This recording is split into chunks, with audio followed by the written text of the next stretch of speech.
Well, mate, welcome to the Choosing Your Uni National Virtual Expo. I'm Rob Malicki, and welcome to this session on Western Sydney University, which is actually on the opposite side of Sydney to where I am right now on Gadigal land. And I acknowledge the traditional custodians of this land on which I live and work. Before I get started, I'm going to tell you a little bit about what we're going to be going through in the next 20 minutes. Before I do that, though, thank you if you are joining me right here on the live stream. You can enter your questions in the chat, whether you're here on the Expo Hub or whether you're streaming via YouTube, Instagram, Facebook, TikTok, you name it. Drop your questions in the chat. I will try to get to them as part of this session. And if you don't, if I don't get to those questions throughout this session, you can also ask your questions in the Choosing Your Uni Discord, details down in the session details below. If you're a parent, we have a Facebook community, also details down below. And anything that I don't get to in the next 20-25 minutes, I'll make sure that I answer every one of those questions in the Choosing Your Uni Discord.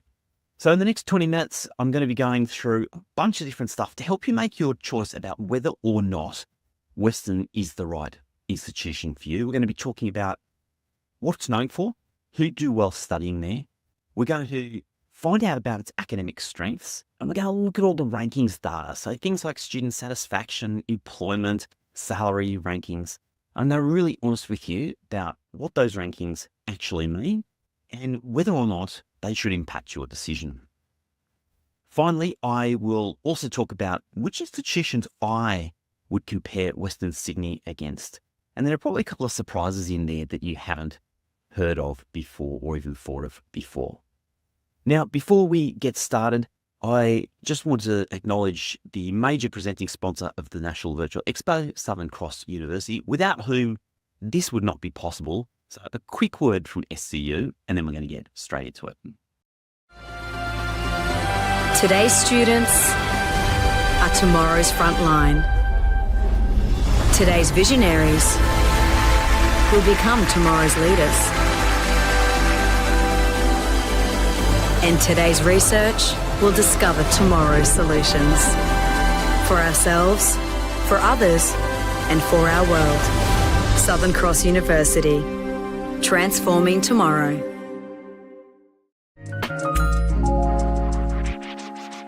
Western Sydney University has been ranked #1 in the world, not in some obscure metric, but in the Times Higher Education Impact Rankings, which measure what universities actually do for society. It's in one. It's ahead of Oxford University. It's ahead of Harvard. It's ahead of every group of 8 universities in Australia. By the way, that's Australia's coalition of the leading research-intensive, oldest, most traditional institutions. And Western Sydney Uni isn't in that coalition. And yet, on this particular measure, it beats them all. And that should tell you something about what kind of place it is, but also what kind of place it isn't. So let me be upfront with you. This institution probably isn't for you if you're really chasing that prestige factor. You're looking for the big university brand, the institution that has a sandstone reputation, that has old money. If that's what you're looking for, you're really looking for like the Uni of Sydney or University of New South Wales. And this probably isn't for you if you're just looking for a leafy, single campus experience. Western has campuses across Greater Sydney, from Parramatta to Penrith, from the Hawkesbury to Bankstown. It's not one place, it's actually a network. But if you're from Western Sydney, or if you're the first person in your family thinking about uni, or if you want a degree that's really wired into the real world, into communities and jobs, this place could literally have been built for you. Now, we've got sessions on every Australian university, and it's huge. So I'm really proud of this. Check out all the sessions that are available, expo.choosinguniu.com. The whole session catalogue you can access from down below. Let's talk about 3 things that really define Western University. And the first thing is really that social mission. Equity for this institution is real. It's not just a decorative add-on to a brochure. And about 2/3 of Western Sydney students are the first in their family to go to university. That's not marketing. That's actual composition of the student body. Western educates the largest number of students from low socioeconomic and non-English speaking backgrounds of any university in Australia. And that influences everything: the support services, the teaching culture, the way programs are structured. So if you come from a family where nobody's done this before, you won't be an outlier at Western Sydney. You'll actually be them. Now, second, the campus model is unlike most universities. Western doesn't have one big main campus. It does have some big campuses, but it doesn't have a main one where there's a quadrangle and a clock tower. It runs this network of campuses across Greater Western Sydney, including brand new vertical campuses, which are essentially what we call modern high-rise building, in the middle of the cities in Parramatta, in Liverpool, and in Bankstown. These aren't just afterthoughts. The Parramatta City campus, I must specify, has an engineering innovation hub, which has partnered up with industry partners. The Liverpool campus has the 10-story purpose-built facility. The Bankstown City campus opened in 2023 for around 10,000 students. And then you've got some more of the sort of traditional open campuses at Penrith, at Campbelltown, and at Hawkesbury, which is out near Richmond. This does mean that you need to actually think about which campus is right for you and where your course will actually be based, because not every course is at every campus. And those campuses can make a difference to your overall experience depending on where you end. So looking into that detail is absolutely essential. Thirdly, work experience. Work experience is not a bolt-on at Western Sydney University. It's actually a core part of the experience, and it's embedded in many degrees across business, engineering, health, education, and social sciences. Western has built real placements and industry projects into those degrees. So if you're studying nursing, you're on placement in hospitals in Western Sydney. If you're doing engineering, there are projects linked to actual companies through the Innovation Hub. For students in fields like education and social work and health, these placements matter enormously.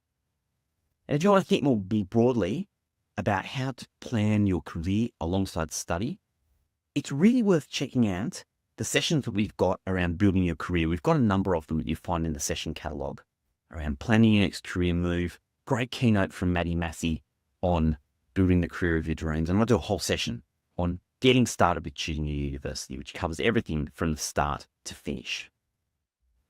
We've also got a session about all the government stuff, like everything you need to know about the funding that's available for students and the different support services from the Australian government. And when we're talking about funding, in fact, Western also puts around $20 million per year into scholarships, including a significant portion for equity scholarships for students from low socioeconomic backgrounds, from regional areas, and also, really importantly, for students from refugee and humanitarian backgrounds. It's one of the institutions that invests heavily in that space. So let's talk about what Western actually teaches well and where research sits in that mix.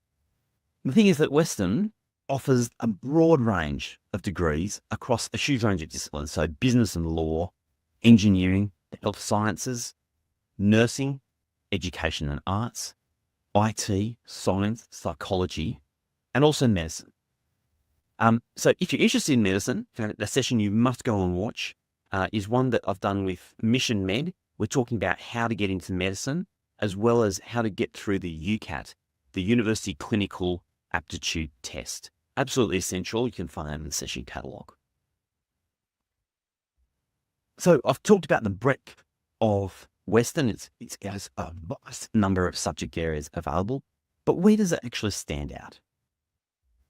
Firstly, nursing and health. Western is one of the largest trainers of nurses and midwives in all of New South Wales. And honestly, given the chronic shortage of health workers across the state, graduates in these fields find work extremely quickly. If you're interested in allied health, in paramedicine and social work, these have strong professional placements that are linked to hospitals and health districts across the Western Sydney region. Education.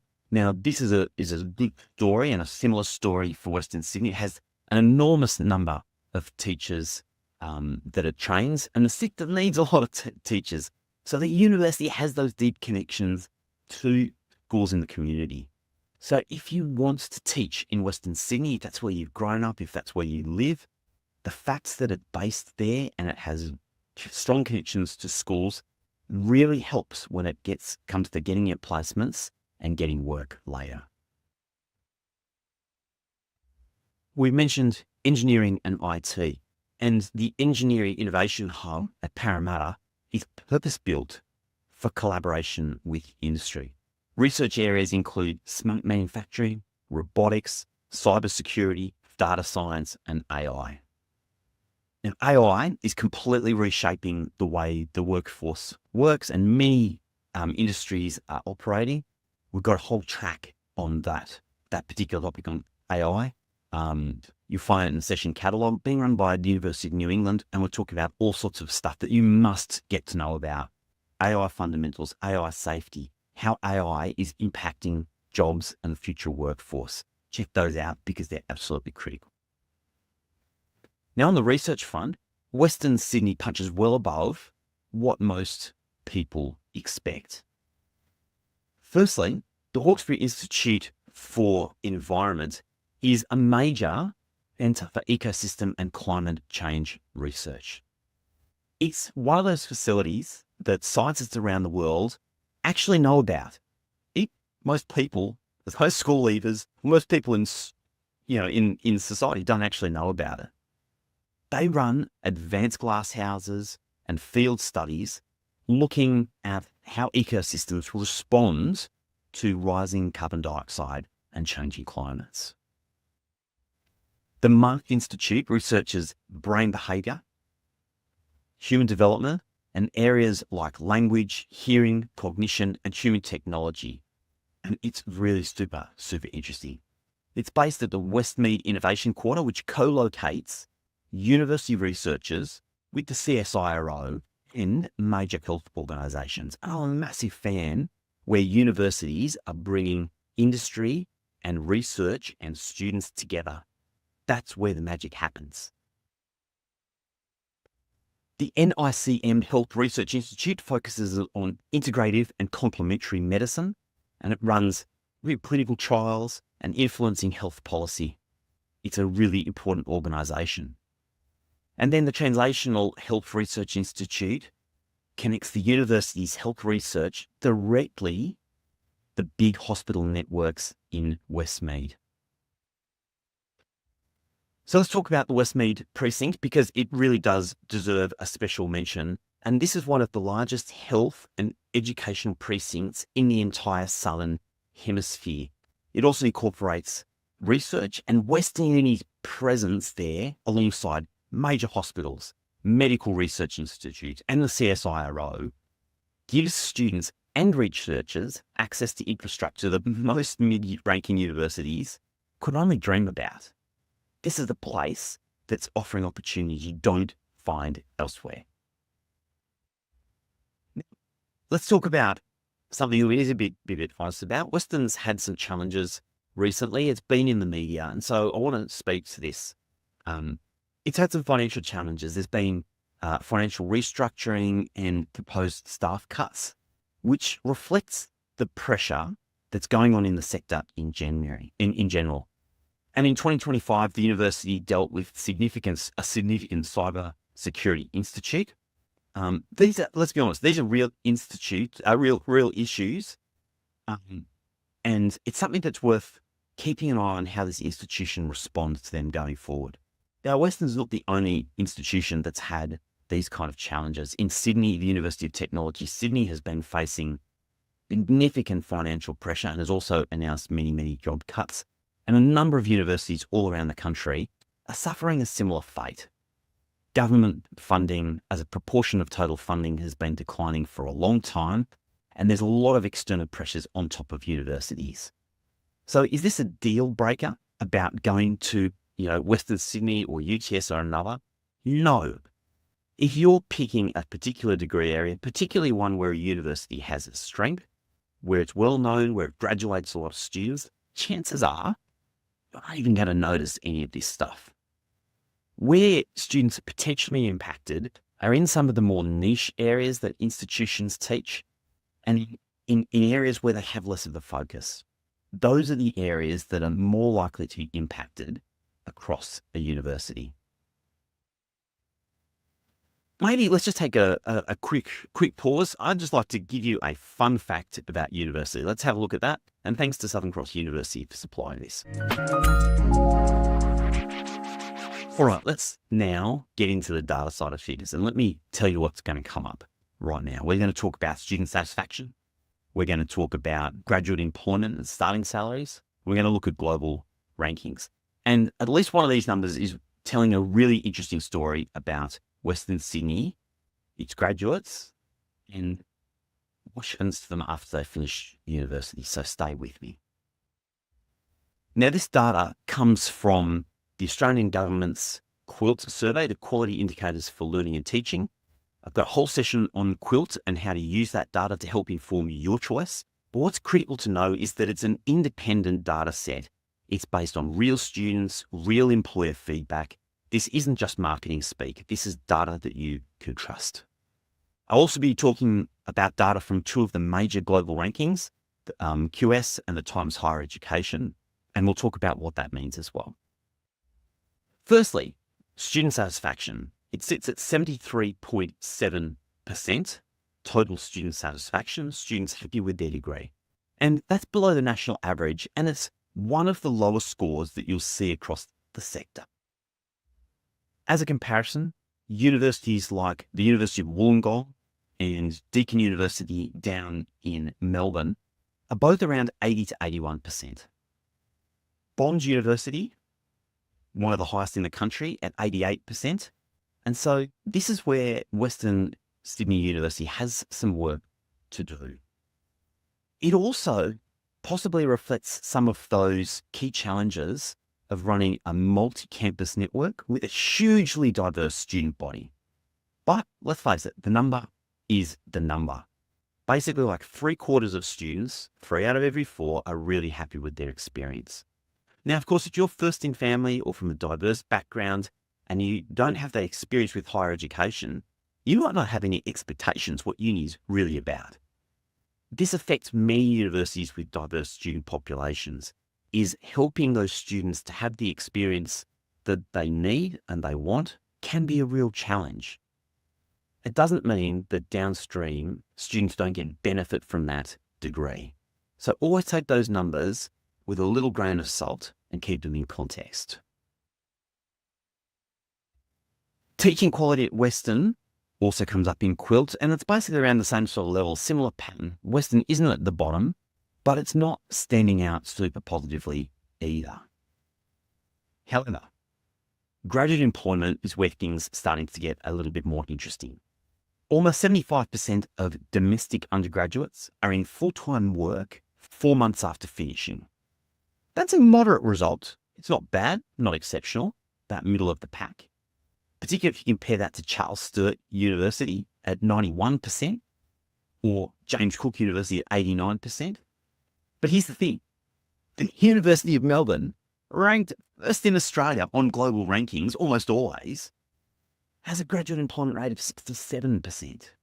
Western, ranked 22nd, beats the Uni of Melbourne on this measure. Rankings and employment outcomes don't always move in the same direction, and so that's worth really understanding. Also, universities that teach broad ranges of degrees, as Western does, tend to have strange data when it comes to graduate employment and starting salaries. Because, of course, an engineer or a student that's studied medicine isn't the same as an arts graduate. And so universities with diverse student populations, diverse types of degrees, will typically have lower numbers when it comes to graduate employment, because it takes longer to get a job, and also starting salaries, because obviously some jobs don't start on the same salary as, for example, engineering or dentistry or pharmacy. So let's have a look at those graduate starting salaries. The median full-time salary for a Western graduate is $69,400. It's pretty close to the median, like to the average. So it's not high compared to UniSQ that hit University of Southern Queensland that hit 80,000, or CQ University in Queensland, also very high at 78,000. But once again, those institutions are skewed towards fields like mining and health in regional areas where salaries run high. Western's number is solid for a broad-based suburban university. Let's look at the global rankings now. And we're talking about QS World Rankings, which puts Western about 400th in the world, which puts it 22nd in Australia, which is a pretty good result. In the Times Higher Education ranking, it's in the 300 to 350th band, which put it to 21st in Australia. Now, let's be face it, these are mid-table positions. Remember that impact ranking number I mentioned at the start. Number 1 in the world. Rankings measure different things. Rankings measure different things. And Western's global reputation is much stronger on impact than it is on traditional research measures. The top ranking unis in the world have got heaps of research, like they do tons of academic research. That research is cited by other academics, and they have big international reputations. Western might not be ranking as highly as other institutions on that scale, but in terms of outcomes for community and society, it's delivering. Now, if I were making a decision about Western Sydney University, I wouldn't consider it in isolation. I'd obviously be comparing it with other universities. The first, and that's probably for geographical reasons, is Macquarie University. Macquarie is in Sydney's northwest, and Western is more in Sydney's west and southwest. But both draw heavily from suburban Sydney. However, they're quite different institutions. Macquarie ranking 138th globally, which is significantly higher, but has a traditional single campus experience. Its student satisfaction is slightly higher at 76% and its graduate starting salary is 70,000. So if you're in Sydney, you're choosing between a mid-ranked suburban university with a research edge and a community-embedded one with stronger equity support, that's kind of the choice. I'd recommend that you check out the Macquarie University session, details in the session catalogue, of course. The second institution I'd compare Western against is the Uni of Newcastle. And this is based on characteristics. Newcastle is another large regional institution. It's a public institution that serves a diverse cohort outside a major capital city. Its student satisfaction is 78%. Its graduate employment rate is really good at 85%, 84, 85%. And it sits in a similar rankings band. So Newcastle shares Western's sort of DNA when it comes to education and access. It takes its region really seriously, and it's offering opportunities for students, including significantly First Nations students, to have that higher education experience. But of course, Western Sydney is very different to Newcastle. Newcastle, regional coastal city, beautiful beaches, much smaller. Western, a large region of a huge capital city, more expensive cost of living compared to other places in Australia, but similarities in terms of institutional footprint. And so I think that Newcastle is probably worth a look too. Will we throw you a couple of interstate options? So if you're coming to Australia from overseas to do your degree, or if you're interested in moving away, you're happy to move away for university, what are some of the institutions you might look at? Well, firstly, I'd start by looking at somewhere like Flinders University in Adelaide. I love Adelaide as a student city. It's great. Flinders is south of the city centre, and it really knows its region and its geography. Lots of strengths in terms of engineering and the health sciences, but also has a broad range of subjects on offer as well. Now, over in Western Australia, I'd be looking at an institution like Murdoch. So if you're interested in the agricultural side of things, in veterinary science, Murdoch is exceptional when it comes to vet sciences, one of the top in all of Australia. There are very few veterinary medicine programs in Australia. So if that side of things is of interest to you, maybe having a look at Murdoch out west. It's also geographically outside the city centre, but similarly serves that population of first-in-family and lower socioeconomic backgrounds. So I think that's potentially worth a look. And of course, the Australian regions have got many, many exceptional universities, from the University of New England, Fed University down in Victoria, Charles Sturt University, all across regional New South Wales. There are so many great regional institutions. So if you're looking, for example, for a great education, but a lower cost of living, you're looking for a campus experience which is a bit more intimate, one of Australia's great regional universities may actually suit you really, really well. So you can watch sessions on all of those institutions. And of course, if you've got any questions, you can drop them into the chats and in the Choosing Your Uni Discord. You have a minute left. So let me quickly pull out pre-asked questions. University of Western Sydney University. There it is. Because we did ask people to submit questions in advance. So I do have a couple that have come in that are relevant. The first is a student Parramatta. Western Sydney Uni has heaps of campuses spread across the West. Does that make the uni feel fragmented, or is there a real sense of community? Well, once again, like, you're most likely only going to be studying on one campus, and each campus has its own campus community.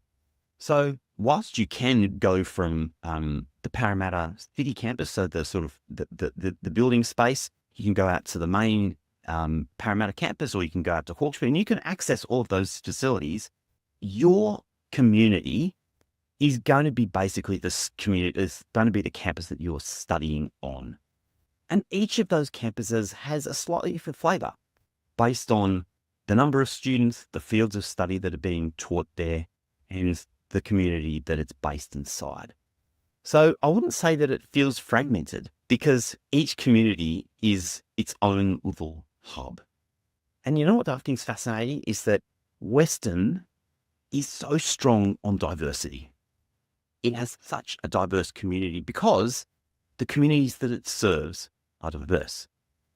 So with each of those campuses having its own flavour, to me, that feels completely natural. I certainly would not choose Western because it has multiple campuses. Let's put it that. This is more a general question.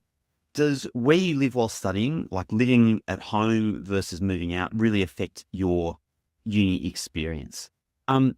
Yes, it absolutely does, but maybe not in the ways that you might think. So it doesn't mean if you're like living on campus or at home that you miss out on the social side of things. Everything about uni is how much you engage in the campus experiences and how much you really try and go out of your way in order to make the most out of being on campus. There's clubs and societies, there's internships, there's volunteering. These are the things that really impact your experience. Now, of course, if you're living at home and you've got a good home environment, and don't have to then save up more money by working in order to pay your living expenses, that materially changes your uni experience. Why? Because you've got time. If you've got more time to spend, not just doing your studies, but engaging in activities, working on it, getting involved in social life, of course, that's a really good thing.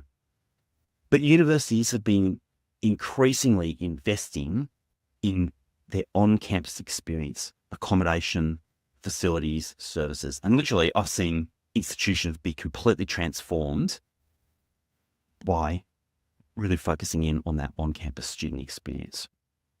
So neither is better or worse. They're different, and it really depends on your situation and what you're prepared to trade off.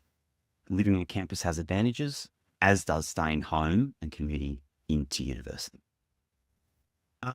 I'm out of time. So if you've got questions, those questions that have come in, I'll make sure that I answer them on the Choosing Your Uni Discord, also in the parent Facebook community. And of course, if you have personal questions or general questions, you can jump in there right now and ask them. And that's how you can get an independent, unbiased answer about your personal experience. Super nice chatting with you, and I'll see you in one of the upcoming sessions. I think I have to exit down this way, don't I? Well, I hope you got something out of this session. And if you have any questions at all, you can head to choosingyouruni.com and ask Lumen. Lumen is your AI guide who knows about every university, every pathway, every option that we've talked about throughout this virtual expo. And Lumen is available to talk to you 24/7. So it's ready when you are.